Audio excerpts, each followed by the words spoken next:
What's going on, you guys? So today we're going to go ahead and we're going to change the spark plugs. The manual says to change them at 70 or 65,000 miles or whatever the case is. We're going to go ahead and we're going to change them now at this current mileage of 55,000 miles. We're going to go ahead and change them out since I'm doing all this maintenance to it. So we're going to go ahead and we're going to change them with NGK, which is the original spark plug that come with the SRT8. I hope that the original ones are in there. We'll see. But if they're not, we're going to go ahead and we're going to put OEM original NGK spark plugs in the SRT8. So without further ado, let's get to work.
Alright, you guys, so I went ahead and I removed all the old spark plugs and I put them inside of their original packaging off to the side. So pretty much all the new spark plugs are in. I put a tiny bit of anti-seize. You're not supposed to, because they do come with a coating of anti-seize already on them. So I put just a little bit just to be safe. Then sorry, I did have an issue where once the spark plug actually got stuck down there. So I don't want to take a chance like that. These motors do get hot in general, so put a little bit, very little bit, because I know it could throw the torque readings off, and especially when you go to hand tighten them, you may tighten them a little too much. So all new spark plugs are in. We're going to go ahead and we'll put a little bit of dielectrical grease inside each of these boots to allow for the coil pack to be able to come out if it needs to be serviced again. And other than that, we're just going to put the coils back on, torque everything down. Obviously torque the spark plugs down first, then torque the bolts on these coils, and then that's pretty much it. So the spark plugs get torqued down to 15 foot-pounds, and the bolts on top of the coils get torqued down to 10 foot-pounds for anybody who wants to torque it down, or if you guys want to just hand tighten them. Don't go too crazy, just hand tighten. That's pretty much it. So let's get to business.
Alright you guys, so we ended up putting in the new plugs, so brand new plugs on both sides of the motor.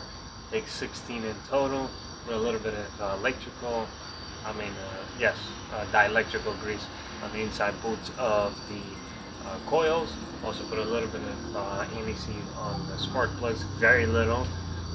Torque them down. The torque spec is 15 for the spark plugs and 10 for the coil packs in foot-pounds. And that's pretty much it. It went pretty smooth, so hopefully now the car runs a little better, and it just is performing at tip-top shape. So that's pretty much it, you guys. Hopefully you guys enjoyed it, and you know the vibes, guys. I'm out.